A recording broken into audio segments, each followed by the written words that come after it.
बैठे डंडाली को राजा बैठलो, बैठे डंडाली राजा मालू शाही। बैठे डंडाली को राजा बैठलो, बैठे डंडाली राजा मालू शाही। बैठे डंडाली 9 लाख कत्यूर। बैठे डंडाली माता जिया रानी। बैठे डंडाली माता जिया रानी। बैठे डंडाली चालखनपुर। बैठे डंडाली को राजा बैठलो, बैठे डंडाली राजा मालू शाही। बैठे डंडाली 9 लाख कत्यूर। बैठे डंडाली माता जिया रानी। बैठे डंडाली। सभी को मेरा प्यार भरा नमस्कार। मैं दीपा भी स्वागत करती हूँ आप सभी का अपनी आज की वीडियो में। ये अभी जो मैंने गीत गुनगुनाया ये था जिया रानी का लोकगीत। लोगों के द्वारा ये गाया गया है उनके लिए। बहुत सारे जागर हैं उनके, बहुत सारी लोक कथाएं हैं, लोक गाथाएं हैं और लोग जो है उनको आज भी गुनगुनाते हैं। तो जिया रानी उत्तराखंड की वीरांगना, राजमाता और कुलदेवी हैं। जिया रानी उत्तराखंड की लोक परंपराओं में वीरता, नारी शक्ति, न्याय और बलिदान की अनुपम प्रतीक मानी जाती है।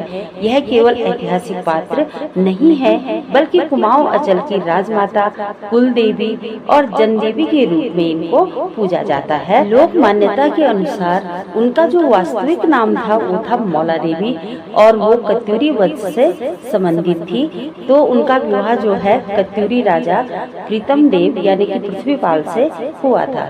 उन्हें राजमाता की उपाधि दी गई थी और कत्यूरी परंपरा में जिया शब्द का प्रयोग माता के लिए किया जाता है। राज्य संचालन में सक्रिय भूमिका निभाने और उत्तराधिकारी की संरक्षक होने के कारण वे राजमाता जिया रानी कहलाई। लोक कथाओं के अनुसार 1398 ईस्वी के आसपास तैमूर के आक्रमण के समय जिया रानी ने कुमाऊं की रक्षा की और उन्होंने स्वयं सेना का नेतृत्व किया था। वर्तमान रानी बाग क्षेत्र, जिसे रानी का बाग भी कहा जाता है, में तुर्क आक्रमणकारियों को उन्होंने पराजित किया था और जब शत्रु सेना ने उन्हें घेर लिया था तब जिया रानी ने गौला नदी के तट पर तपस्या का मार्ग चुना और भगवान शिव का स्मरण करते हुए अपनी पवित्रता और सम्मान की रक्षा हेतु एक शिला में वह समा गई थी और उन्होंने आत्म बलिदान कर दिया था। यही कारण है कि उन्हें नारी अस्मिता और आत्मसम्मान की सर्वोच्च प्रतीक माना जाता है। लोक मान्यता है कि रानी जिया बेहद खूबसूरत थी और जैसे ही रानी नहाने के लिए गौला नदी में पहुंची तो वहां पर रुहेलों की सेना ने उन्हें घेर लिया था और उन्होंने अपने इष्ट देवताओं का स्मरण करते हुए वो उन्हीं पत्थरों में समा गई थी और रुहेलों को केवल रानी का घाघरा वहां दिखाई दिया, जिसे आज चित्रशिला के नाम से जानते हैं और उसे पूजा भी जाता है।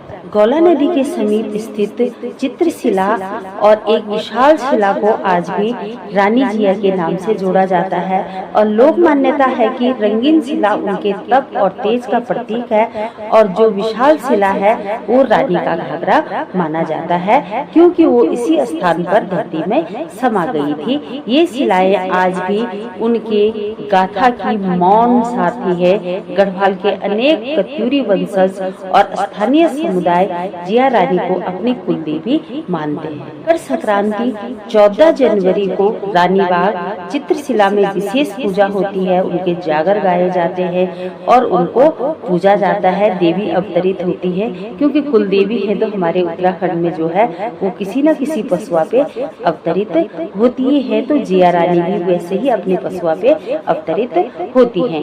लोक परंपराओं के अनुसार रानीबाग और रानीखेत का नामकरण जो है जिया रानी से जुड़ा माना जाता है, क्योंकि उन्होंने वहां सुंदर उद्यान और बसावट विकसित की थी। जिया रानी उत्तराखंड की लोक कथाओं और इतिहास का वह उज्जवल अध्याय है, जहां नारी शक्ति, शौर्य, न्याय और बलिदान एक साथ प्रकट होते हैं। भले ही लिखित इतिहास में उनके प्रमाण सीमित हों, लेकिन लोक आस्था में वे आज भी जीवित हैं और आज भी पूजनीय हैं।